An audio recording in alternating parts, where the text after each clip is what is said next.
Dr. Eduardo Sanchez, Chief Medical Officer for Prevention for the American Heart Association, is here joining us today on Morning Blend to discuss survey findings and the new initiative and share tips for people who have had a heart attack or stroke and best manage their LDL cholesterol and reduce the risk of repeat cardiovascular events. Good morning, Dr. Sanchez. How are you? Good morning. How are you? Thank you for having me. I appreciate it. I'm looking at everything you're a part of, and I didn't want to read all of it, but it's pretty interesting. Office of Minority Health and the Health Service Administration, clinical lead at Target DP with the American Medical Association. There's a lot going on with you. You're pretty busy, aren't you? I stay busy, but all in the name of longer, healthier lives, so it's all worth it. That's great. So question, how does someone know if they have high LDL cholesterol, and what should they do if it is a high? The only way to know that you have high LDL cholesterol is to have a cholesterol test done. It's a blood test, generally ordered by your doctor. And then when those results come, have a conversation with your doc about those results and what those results mean so that LDL can be lowered and the risk of a heart attack or stroke can be reduced. Speaking of that, let's talk about what is LDL cholesterol and what are the health risks associated with elevated levels? Sure. LDL cholesterol, sometimes referred to as bad cholesterol, because when you have too much of it, bad things happen, is a naturally occurring substance that, when elevated, begins to collect on the walls of a person's arteries. And when they collect on the walls of arteries, they can slow down the flow of blood in those arteries.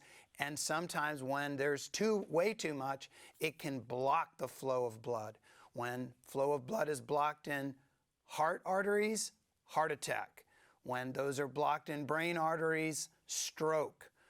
And think of that blockage like squeezing a collapsible hose where you can just completely close off flow. That's the bad news. The good news is that there are ways to lower LDL cholesterol, and your doc and you should have that conversation. Now, I understand the American Heart Association recently conducted a poll that gauged public understanding of LDL cholesterol, particularly among those who have already had a cardiovascular event. What did you guys learn? So that study conducted with the poll, conducted with Amgen, found that, again, to repeat, among those persons who'd already had a heart attack or stroke, a remarkable 3 out of 4 of them reported having high LDL cholesterol, but only half of them knew their LDL cholesterol, and more than half of them said that they weren't currently prioritizing that elevated LDL cholesterol. That's disheartening because, as I said, lower LDL cholesterol equals a lower likelihood of heart attack or stroke in persons who've already had a heart attack or stroke, and really among all of us. And so that should be a priority.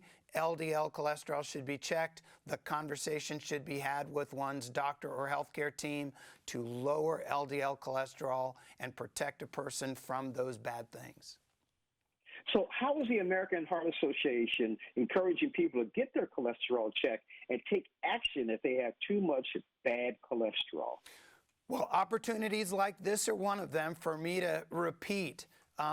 Ask for the test, the cholesterol test. Find out what your LDL cholesterol is, but most importantly, have a conversation with your doctor to discuss lowering LDL. What needs to be done? It probably is going to require medications. Lifestyle change make a difference, but have that conversation. Medications reduce that risk of bad things much quicker than anything else, and it is very likely that a person on those medicines will be on them for a good while. But know your LDL, discuss your LDL, lower your LDL. I like that. Now, where can our audience learn more about LDL cholesterol? visit heart.org/LDL.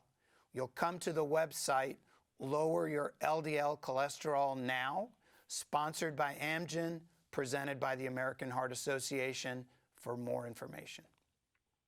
Dr. Sanchez, thank you so much for joining us on Morning Blend. We appreciate it. Thank you so much for having me.